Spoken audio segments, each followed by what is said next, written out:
angel coming for to sing his song. I can hear the drummer drumming. He's coming, and it won't be long.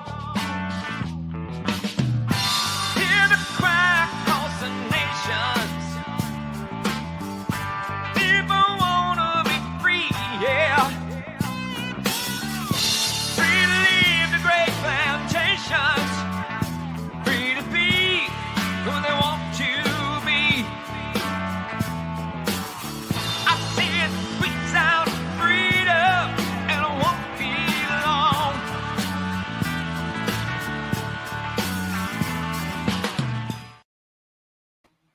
Hey everybody, it's Everett with Ohio for Freedom. Hope you're doing well. Have you ever felt like you were supposed to pray for somebody? You know, you hear about somebody that is ill, somebody that just went through a hard time, somebody that's struggling, and so you want to pray for them. And you want to be careful that you actually pray for them, because it's easy to say, hey, I'm praying for you, and you never quite get around to it. Or at least that's happened to me. That's why whenever I tell somebody I'm praying for you, try to make sure that I really do, because I have, dropped the ball in the past. Have you ever felt like you needed to pray for somebody that you really didn't want to pray for? I have. Like maybe somebody did you dirty, did you wrong. You're mad at them. And so if you believe in the power of forgiveness and know how important that is, you pray. You pray so that you don't hate them. At least I'm telling on myself, so you pray, God's best, God's blessing on them, because you're supposed to. Well, today I felt like I needed to pray for Vladimir Putin. That's right. I don't like Vladimir Putin. I don't know Vladimir Putin, but I felt like I needed to pray for him. So I prayed for him. I've prayed for a lot of people I don't really care for. I've prayed for Mark Zuckerberg. Helps me not to hate him. Helps me not to hate him for all the censorship he's done, for all the videos that I've had fact check with false fact checks, that I got fact checks for things that weren't even in the video. So, there you go. So what we're going to do tonight is I'm going to talk about Vladimir Putin. I'm going to talk about biolabs. I'm going to talk about Ukraine. And I want to begin, and we have some special guests tonight, but I'm going to set it up this way. Then we'll introduce our special guests. And folks, we got a lot of ground to cover, so let's get rolling. We have a minute left. Let me ask you, does Ukraine have chemical or biological weapons? Ukraine has biological research facilities, which, in fact, we are now quite concerned Russian forces may be seeking to gain control of. So we are working with the Ukrainians on how they can prevent any of those research materials from falling into the hands of Russian forces should they approach. I'm sure you're aware that the Russian propaganda. Okay, there you go. Well, we're going to talk about that and a whole lot more. And I am joined by Matt Bochting, who is in his family-owned trucking business and a former classmate of mine with London Real. And so I'm going to say hi to Matt. How you doing, buddy? Good, Everett. Good to see you, brother. How are you tonight? Very, very, very well. And we're also joined by my one of my big brothers. Jeff is with us, and Jeff's all the way from Defiance, Ohio. How you doing, Jeff? Hi, Everett. Hi, Matt. Hey, Jeff. All right, guys. Well, listen, we got a lot of ground to cover, and I really appreciate you coming on. And I just want to say I'm kind of going through, for an American, red-blooded American boy, a little bit of a transformation. I'm not saying I love Vladimir. I'm not saying he's a good guy, but I'm not necessarily taking my opinion of him. So here's what I want to do. I know it's a little redundant, but I actually want to play the clip that I only have a minute left. Let me ask you. He's playing all right. I want to play this clip one more time, and then I'm going to ask you each for a comment, because frankly, I feel like this whole subject is something we're going to be talking about quite a bit over the next few days. I'm just going to let it roll. I only have a minute left. Let me ask you. Watch her body language, by the way. Does Ukraine have chemical or biological weapons? Ukraine has biological research facilities, which, in fact, we are now quite concerned Russian forces may be seeking to gain control of. So we are working with the Ukrainians on how they can prevent any of those research materials from falling into the hands of Russian forces should they approach. I'm sure you're aware. Okay, Matt, she talks about research materials falling into the wrong hands. I just got to ask you, are you buying that? Oh no, absolutely not. She just looks like she's stiff as could be. You know, she looks like she could squeeze out a diamond. Real quick, tell us. You tell us just like 30 seconds. You're involved in the trucking industry, but you deal with a lot of people and a lot of personalities. So I think you kind of got a little bit of people skills and body language skills. Is that fair to say? It is work in progress. Work in progress. Okay. All right. All right. Jeff, had you had a chance to see this clip before? Or is that your first time seeing it? That's my first time seeing it. I couldn't help but think the thought to prevent Russia from finding the biological materials would be a fear of exposure. Yeah, a fear of exposure. I mean, so what is she worried about? Is she worried that they're gonna find a brand new antibiotic that nobody knows about, and then so everybody might be well? Here's what I'm going to do, because we got a lot of ground to cover. I'm going to play another exchange right after that, and I want to talk about this. But I want you to her body language. Just see if you see a difference here. So we're looking for body language, but also content. And here we You're go. aware that the Russian propaganda groups are already putting out there all kinds of information about how they've uncovered a plot by the Ukrainians to release biological weapons in the country, and with NATO's coordination. If there's a biological or chemical weapon incident or attack inside of Ukraine, is there any doubt in your mind that 100% it would be the Russians that would be behind it? There is no doubt in my mind, Senator, and it is classic Russian technique to blame on the other guy what they're planning to do themselves. Last question. I am certain that the Russians were looking at their foreign. Well, we'll let that go right there. Matt, did you see? Pardon me. Did you notice did you see a difference in her demeanor when she got the second question? I mean, it looked to me to be pre-rehearsed, like a pre-rehearsed answer. She looked like it was a feigned comfort, if that makes sense. Okay, no, that does make sense. Jeff, what's your take on it? That was definitely, it's not court, but that was a leading question. It is a hearing. Yeah. He just threw that softball right over the plate for her. Okay, so that's where I wanted to go next. Okay, Matt, I'll throw to you. What game, if any, do you think Rubio is playing? I got my opinion, but I want to hear yours. You know, I would have to pass on this one. Just I'm a little too far out of the loop at the moment to give an educated answer on that one. Okay, well, that's fair enough. Jeff, if I can pick up on what you're saying, and this is just Everett's opinion here. And I'm going to skip over. I've got it next queued up, but I'm going to skip over it. When he first began asking her a question or two, because this came at the end of his 5 minutes, she was actually like looking in different directions. She was a lot more relaxed. When he asked her the bioweapons question, I noticed that she's like stock still, straight ahead, like she's trying to see the video. Interesting. Yeah, the video in her mind of the answer that she's pre-rehearsed. But then here's also what I think, and you guys don't have to think this. This is what I think. He asks her, he sets up this softball question. It makes me wonder, let's put it this way, if he isn't in on something.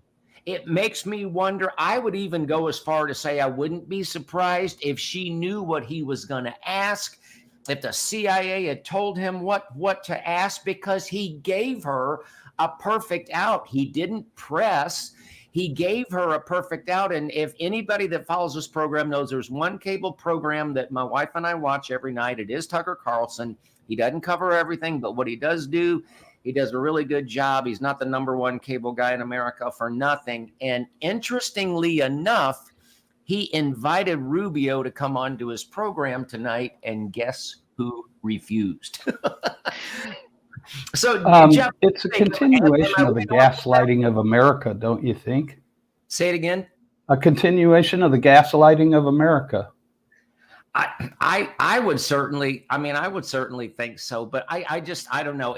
I can't prove anything, but Rubio's coming off. I'm sorry, he's coming off like a sleazeball to me. He reminds me of Mitt Romney.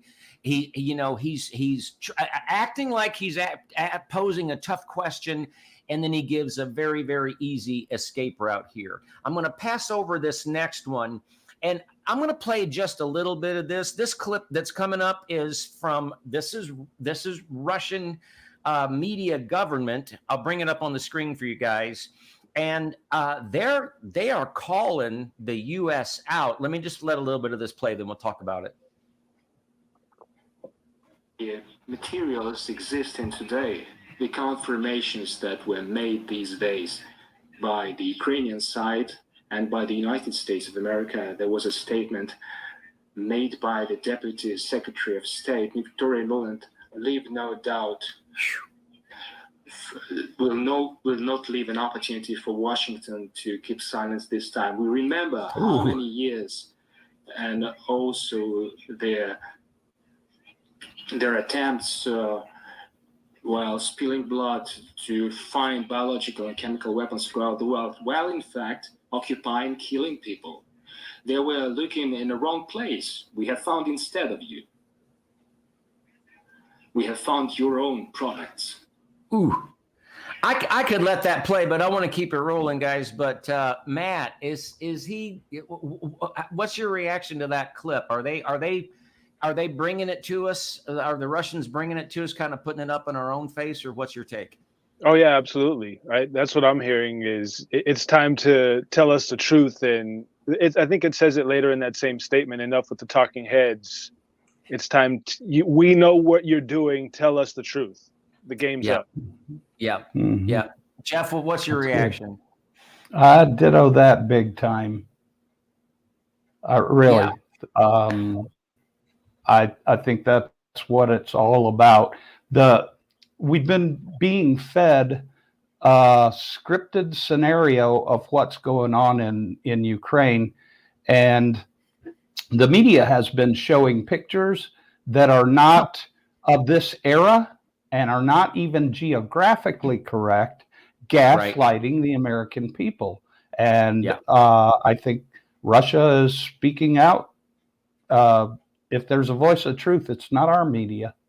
Yeah. I probably, like usual, I got too much info that I'm trying to pack in this episode here. And one thing I'm just not going to show, but anybody, go to your phone. Don't use Google. Use DuckDuckGo or Dogpile or something besides Google, and just type in fake Ukrainian war pictures, and story after story after story, from shots from China, shots from Israel, shots from video games. I mean, it's just crazy. So Matt, let me ask you, I know that as soon as the quote invasion started, I began to get people sending me clips that would allude to biolabs in Ukraine. And I didn't want to say anything about it because I couldn't prove or disprove. But when Victoria Nuland comes on and said that, I mean, we can't escape that, right? I mean, it's out there. There are at least biolabs, correct? Correct. Absolutely. I don't know who's got a dog, but anyway, hi. Well, I guess here's a question that I would ask. If you were Vladimir Putin and you knew that there were biolabs on the border of your country, can you blame him for wanting to do something about it? No, absolutely not. I mean, if you had a prowler in your backyard, wouldn't you go out, with a loaded weapon, and if you had one handy, and go see what's going on? I mean, what's the difference? I think so. But Jeff, I mean, it's, as Americans, we have to hate Putin, don't we? I mean, we're obligated to. I mean, Putin has to be the bad guy, doesn't he have to be? Well, it's kind of ingrained in, Russia was the boogeyman when I was growing up, you were growing up. And I think that cultural mindset has never really shifted. And Putin actually rescued Russia from mafia control But yeah, the accepted scenario is that he's the bad guy. I don't know that that's all that accurate. I'm kind of I'm right there with you. I'm right there with you, and I think America is okay. What I got on the screen right now is Cardinal Vigano. Those of you that are familiar with him, he's an archbishop. He's been in like stationed all over the world, and he has been very outspoken against this papacy. He's been very outspoken against corruption in the Catholic Church. He's been spot on calling out the hypocrisy of the whole C-19 narrative, and he's just been powerful. But on the 6th of March, he released a 24-page letter talking about Ukraine, talking about Russia, and it's full of footnotes. And I've checked out a bunch of them. Now, some of them will lead you to Italian publications. Matt, you don't speak Italian, do you? I do not. All right, but here's one of the first, and this is dated March 6th, and it's one of the points from this is a screenshot from the 24-page letter. The Pentagon's virological laboratories in Ukraine. So I mean, I got my hats is off to this 81-year-old archbishop who is very, very learned, but I just find it kind of amazing that that he would have all of this information. I guess he's just not listening to American media. I'm just going to read a little bit from the second paragraph I have pictured. We should also remember the complaint by Putin regarding the collection of genomic data about the population, which can be used for biological weapons with genetic selection. And then you go through and, I mean, what do you think, Matt? Does he have a point of encouraging people to be concerned about that? Oh yeah, absolutely. The Archbishop's really had his finger on the pulse of this whole situation since the beginning. Since the election, I think it's the first time I heard his point of view, and he knows what he's talking about, it appears. Yeah, and I think he must have some powerful people on his team too, unless he's just a one-man encyclopedia. What I got on the screen right now is Newland, the scripted lady that we heard from originally. Newland warns Russia may seize Ukraine biolabs, could stage false flag using bioweapons. Matt, what do you make of that headline?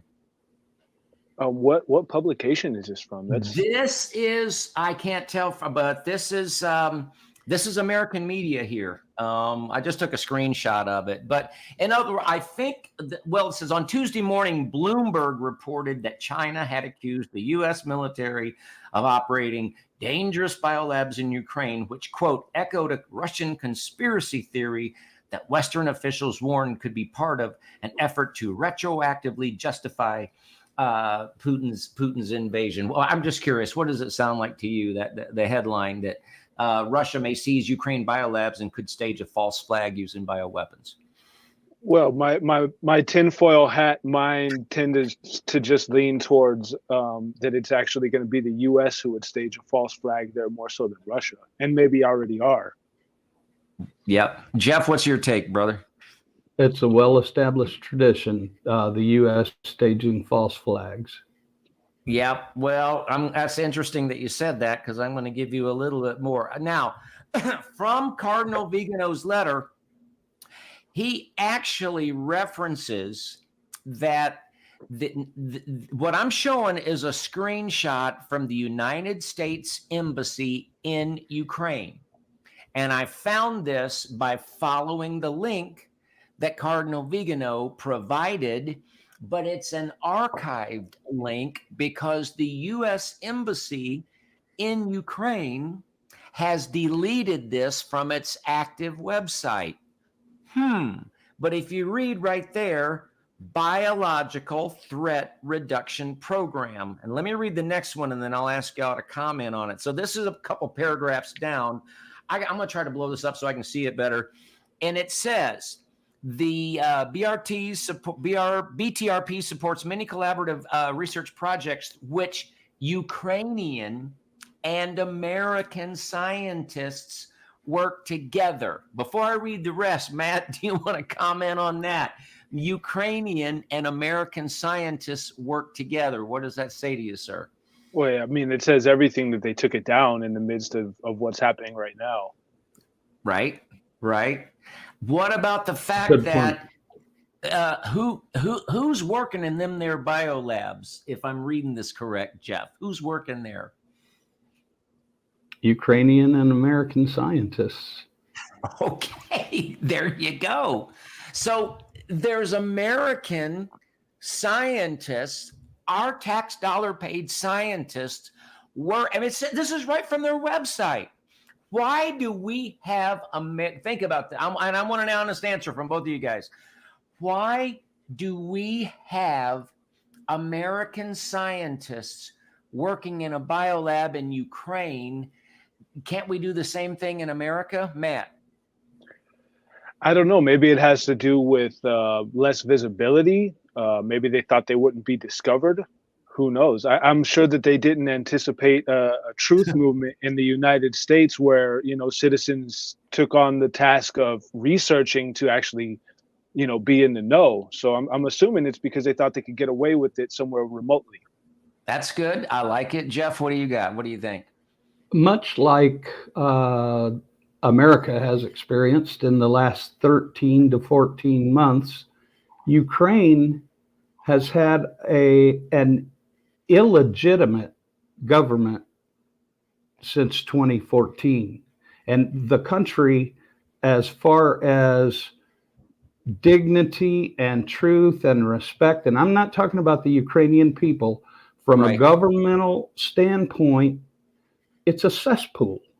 It's a cesspool.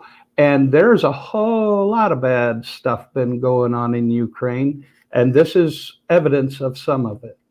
That's really, really good. Now, I just want to let the audience know this 24-page letter, I can't cover it all in one episode. I'm probably going to come on here tomorrow and get into some other things. So I'm not going to so much tonight talk about the color revolutions. We're going to maybe just hint at that a little bit because I want to get in depth on that a little bit. But while we're here, I just want to say, just give my 2 cents. Ukrainian and American scientists work together. Maybe it's because you can do things in Ukraine that you can't do in America. Right. I mean, does that make sense, guys?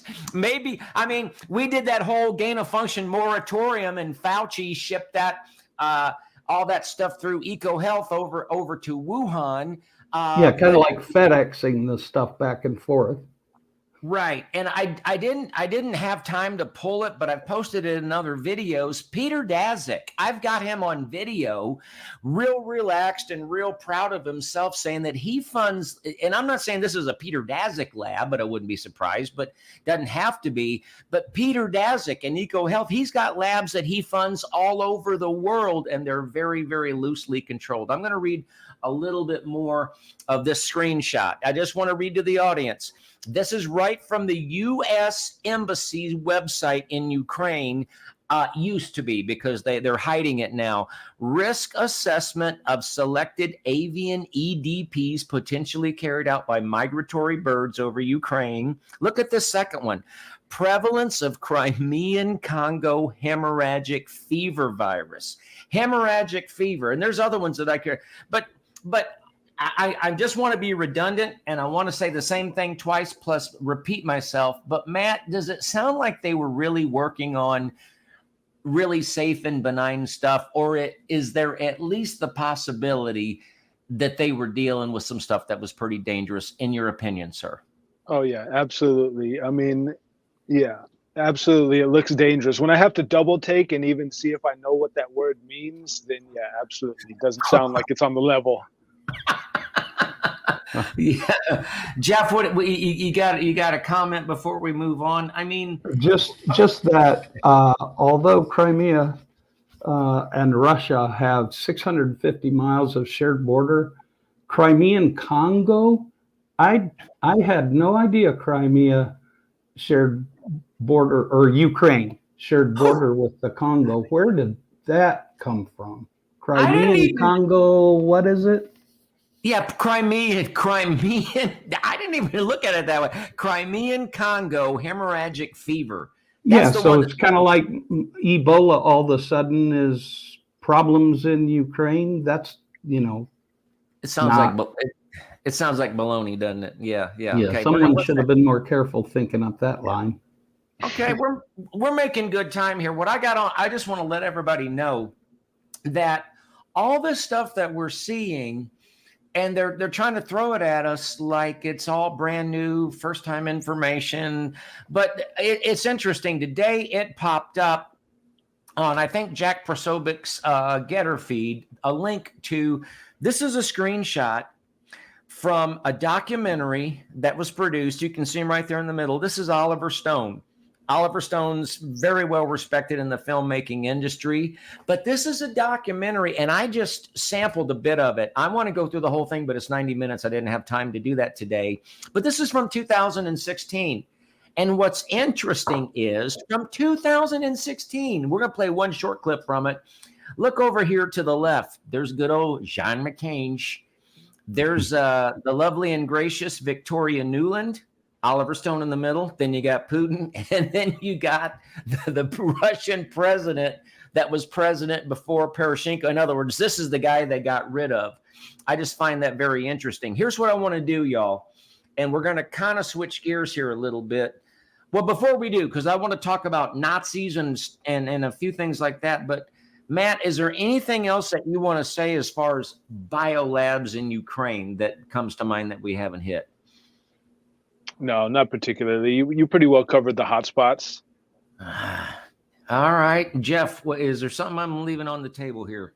The mention, it's been 2 or 3 clips back, genomic research. They're talking about bioweapons that can target certain races or ethnic groups. And, Yep. So if you want to focus on the scary, that's very nefarious stuff.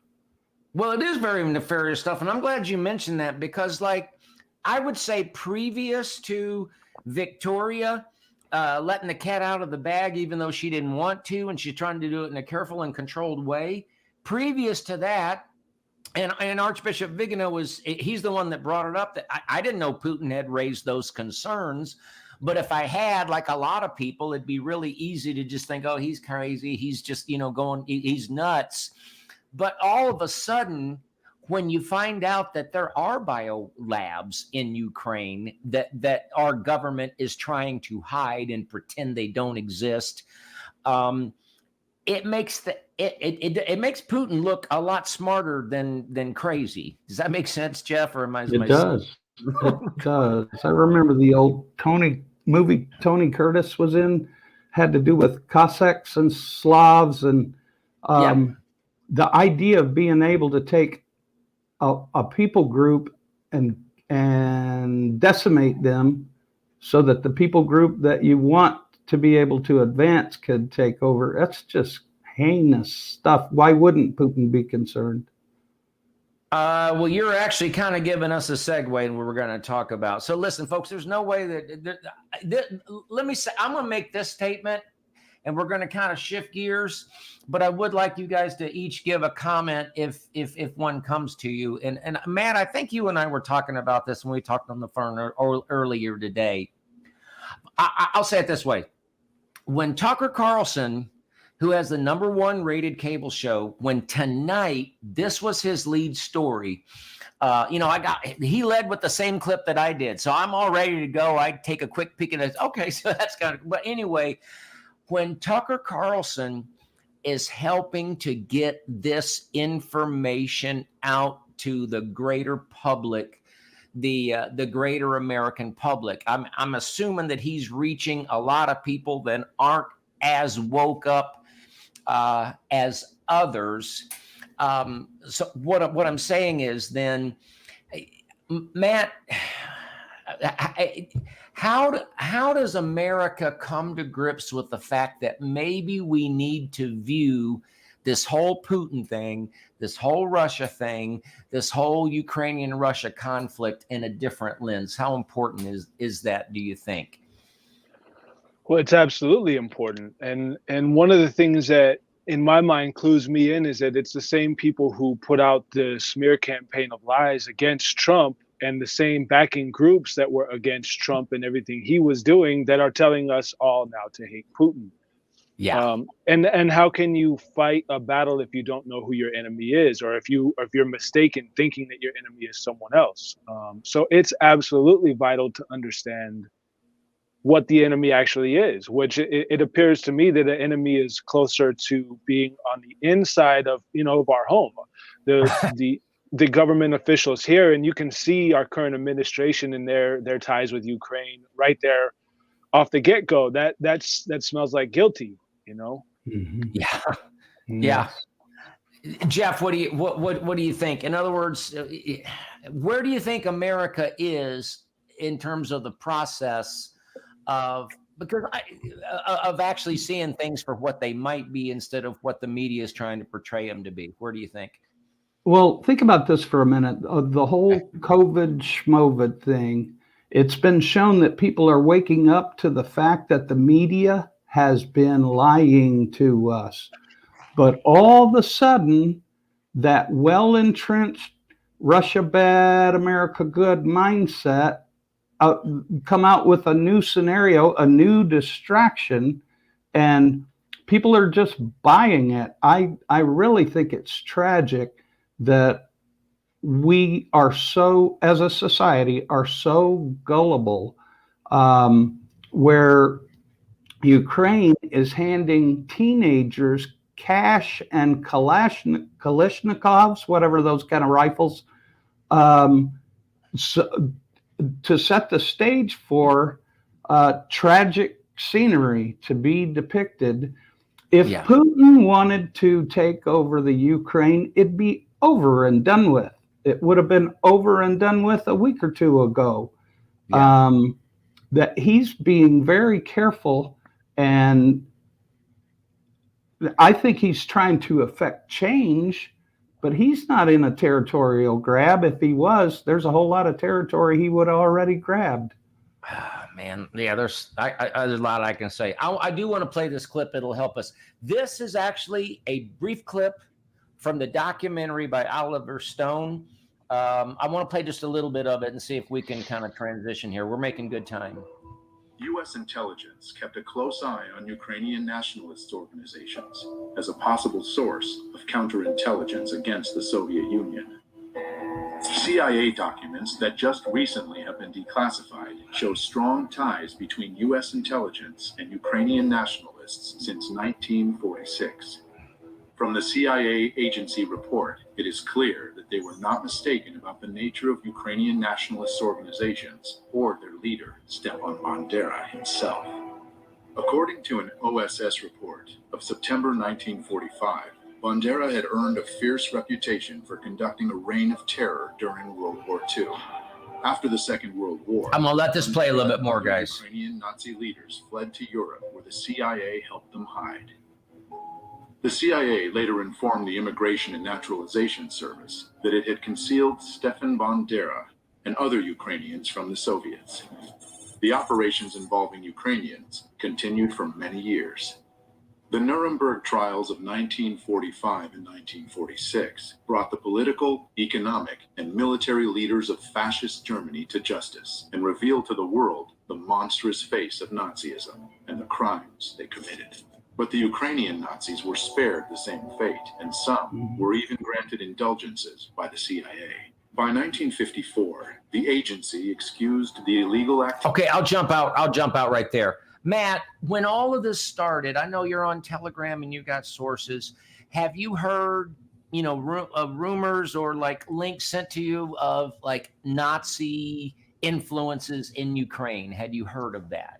Yeah, what is it? The Azov group, and there's another one that the Russian embassy in Canada put out a press release where they listed the Azov and another group, and they said we are not invading or occupying Ukraine. We are taking very much care to make sure that we don't harm any citizens, and we are trying to demilitarize and denazify, I believe was their wording. The Ukraine. When you first heard that, how did it hit you? I mean, were you all there, or did you just like, oh, come on, man? I'm just being honest. No, it hit me at a strange angle. Because I didn't know Nazis in that form was still a thing. I thought that Nazi was just a term thrown around at as a kind of control word to back people, patriots, I would say, in the corner.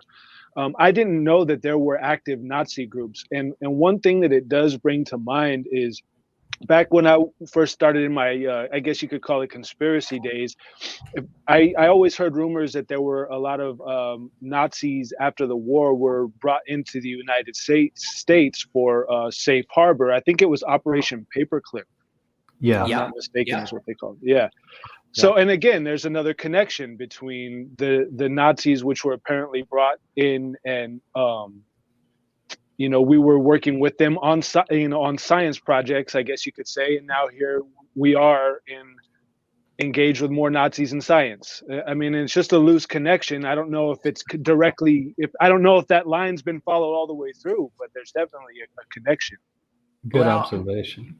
I would say that it's more than you know and more than I know, but we're going to look at it. We're going to look at something pretty surprising here in just a second. But Jeff, I'm going to throw to you in just a second, but I'll say, and I'm just being honest, folks, you guys know I chase down a lot of information, and sometimes I just want to hold my hands up and say, come on, no. But when I heard the Nazi thing, I put it in the same box as, and Matt, I might have told you this, like, how many times, honestly, how many times has Hillary Clinton been hanged at Gitmo in the last 2 years? Like, it's at least 4 or 5 times, and the people that tell you they always know, and Fauci is a body double. And I mean, so I put it in that category. But folks, there really is a strong Nazi influence that America recognizes, and the CIA have trained, and we're going to show you that. Jeff, before we go there, do you have a comment? I think you just covered it. The CIA, we haven't really used the term, but neo-Nazis, it's well documented, if you just care to look, that the CIA helped them come to power in Ukraine. Yeah. And it's very much mafia related too. It's a type of organized crime family in Ukraine. Yeah. What's on the screen, and I'm not going to play the clip, it's talking about the color revolutions. That's going to have to be a next episode. But so, I mean, all this stuff has got to be unpacked. But I don't know about you guys. It takes me a while to get all of the fake earwax of the main. Even I mean, I don't want to say even me like I'm special, but I try to be on guard. And still, I think all of us, man, we're affected by this stuff. But and I'm going to skip this as well. This is Cardinal Vigano. He's talking about an indirect threat to China's expansion on Taiwan, and he goes through the doc. Did you guys know Taiwan is very important to the semiconductors and chips? Okay, but did you know that they get like 90% of the raw materials from Ukraine? I didn't know that. He's got the documentation. He also talks about the Biden crime family. We won't get into that. And then he references. I want to bring up this one quote. George Soros has provided over $181 million in support of almost 17,000 civil society initiatives in Ukraine. And I tell you what, when George Soros is right in there with the mainstream media saying stand with Ukraine, I think you need to run away. More on the color revolution. Okay, I'm going to skip that. I'm going to close out. We're going to talk a little bit about neo-Nazis. Okay, this is from Cardinal Vigano's letter, and I'm just going to read this second paragraph. Neo-Nazi movements engaged in military and paramilitary actions, and they operate freely in Ukraine, often with the official support of public institutions. So, did you know that, Matt? Did you know that these neo-Nazi paramilitary groups operate in Ukraine, and the Ukrainian government sanctions it, and they're okay with that? Was that something that you knew 2 months ago, or is this relatively new information? Yeah, I had no clue. That was completely new information. Not surprising, but completely new. It's new to me. Jeff, were you aware of that, or is this kind of hitting you in a fairly new fashion as well? I may have been aware for a couple of weeks now, but prior to the what will go air quote crisis Yeah, in Ukraine, who was even thinking about Ukraine as far as Americans go? exactly. But yeah, the neo-Nazi thing is Okay, it's so there. get ready for this here. Okay, and we're getting heading to close. And Matt, I really appreciate you being with me. I hope you'll come back one of these days if we haven't scared you off. This is a story. Okay, in Cardinal Vigano's letter, maybe he mentions it. I don't know if I grabbed the screenshot. Cardinal Vigano references that the United States Congress passed passed legislation that prohibited our support of Ukraine if they supported neo-Nazi paramilitary. So let me unpack that. That means we were supporting neo-Nazi paramilitary in Ukraine. And the way that we know that is because Congress passed a law in June of 2015 that says you can't do that no more. Okay. Well, look at this headline. This is from January 16th, 18th of 2016. That wasn't that long ago. U.S. lifts ban on funding neo-Nazi Ukrainian militia. And that's from the Jerusalem Post. What do you think, Matt? Give me a reaction. I mean, yeah, I mean, again, there it is, just more evidence of being in cahoots. But the fact that that would be a headline that just slips under everybody's radar, I mean, I guess it kind of speaks to how desensitized everybody was at that point. And that's something that I really think is a silver lining in what's going on nowadays, is I think people are having to untangle their minds to come to grips at what's happening in the world, because we can't trust any of our officials anymore. Yep. Now, this is a headline from the Jerusalem Post. And I think one of the untangling, Matt, that you mentioned of our minds is like, for example, I've got the WION app on my phone that they're based out of India. And it is amazing the way they will cover something compared to the way American media does. So it's probably a good idea to pay attention to other medias. But Jeff, did you know that in late 2015 or in 2016? Wait a second, guys. I'm sorry. My brain's reacting slow here. let me just say this. Just think of this with me. The United States lifted a ban on funding neo-Nazi Ukrainian militia, and That they passed the previous year. Yes, and but it's dated January 18. So the year prior to President Trump coming into office. Just turn that headline around. It's the same thing. We started funding neo-Nazi Ukrainian militia. And we again started funding Ukrainian neo-Nazi militia. Unbelievable. I want to let you, I don't want you guys to be afraid to come back. So I'm going to try to slide in for a landing. Look at this next one here. Listen to this. This article, Matt, is from January 13th of 2022. I'm sorry, guys. Some stuff has hit me as we're sitting here, but let me stay with the train of thought and I'll share what hit me. This is from January. CIA. This is from Yahoo News, man. I mean, this is American media. CIA trained Ukrainian paramilitaries may take central role if Russia invades. What say you, Matt? Yeah, I mean, it's the swamp. I mean, it's just the swamp runs so deep. That beast has got its tentacles on all continents, it seems. I don't really know how else to think about it other than that. I got a thought I'm going to share, but I want Jeff, you got a thought on that. This is dated January 22nd January, it's January 20 something of 2022. CIA trained Ukrainian paramilitaries may take central role if Russia invades. What do you think? They left out the word neo-Nazi between Ukrainian and paramilitaries. That's a good point. That's a good point, because that's who they are talking about. Yeah. They could have said CIA trained neo-Nazi Ukrainian paramilitaries may take central role if Russia invades. Can I point something else out that's just jumping out to me? And I'm going to park the car, get out, walk around, talk to myself while I do that. This article is from the 20th something of January.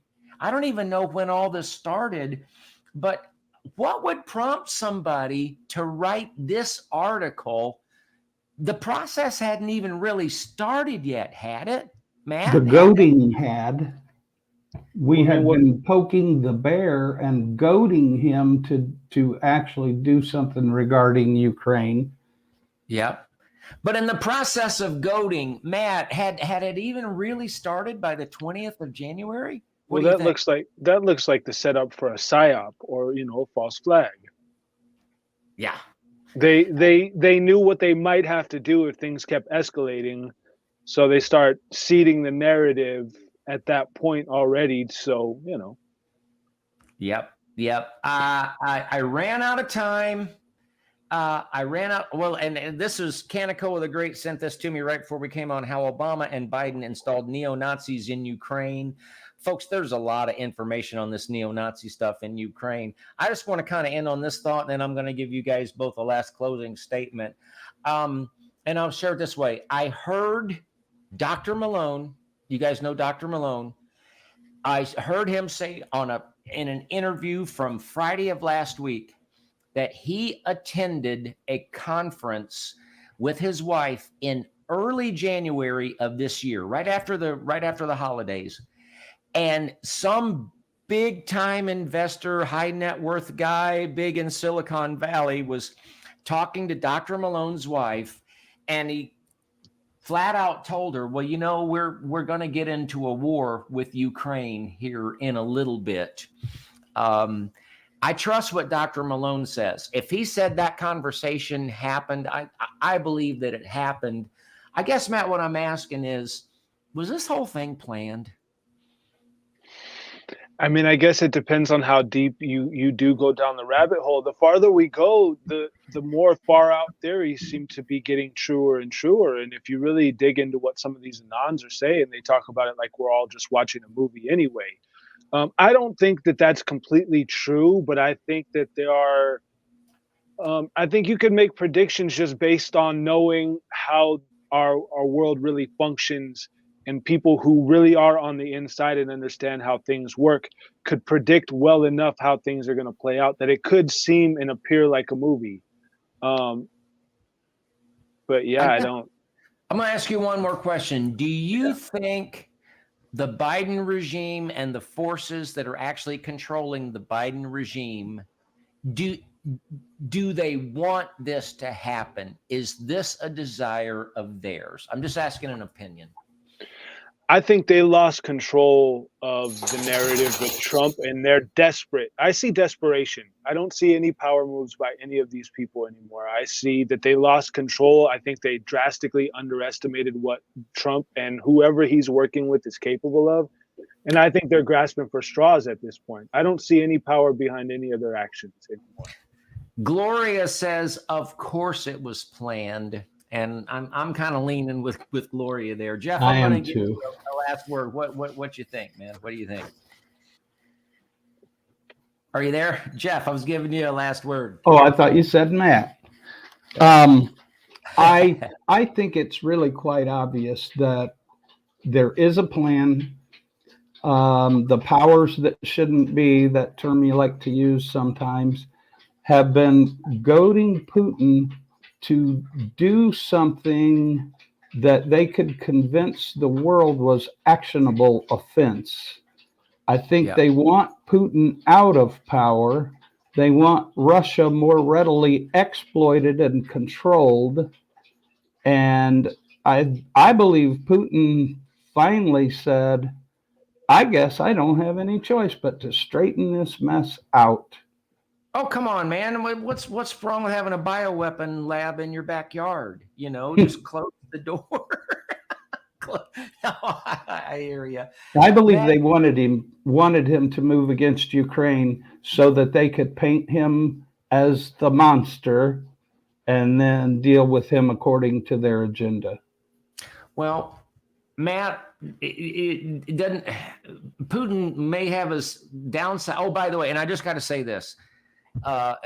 Forgive me for keeping y'all on longer than maybe what you planned on, but folks, I'm not making Putin a hero.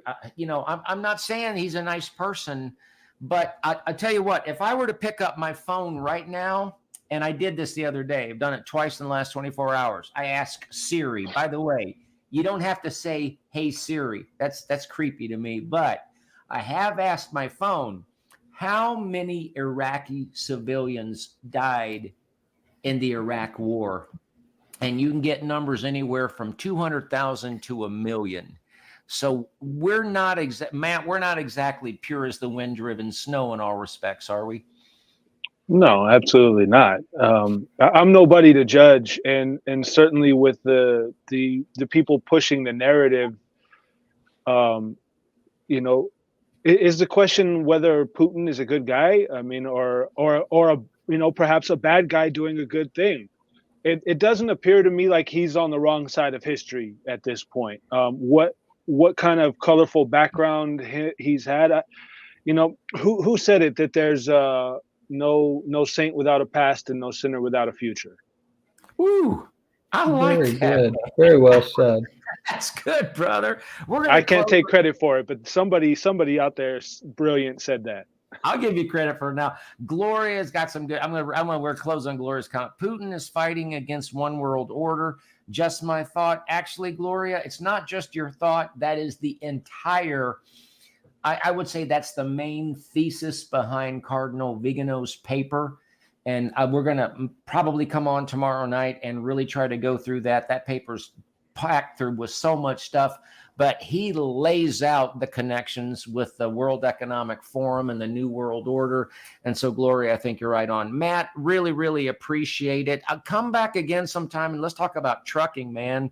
And I'd love to hear any thoughts you have about the trucking convoy. We're out of time. Jeff, thanks. I roped you into it at the last minute and you came through. Really good comments. Y'all just pray for Vladimir. Pray for that God restrain this bad boy.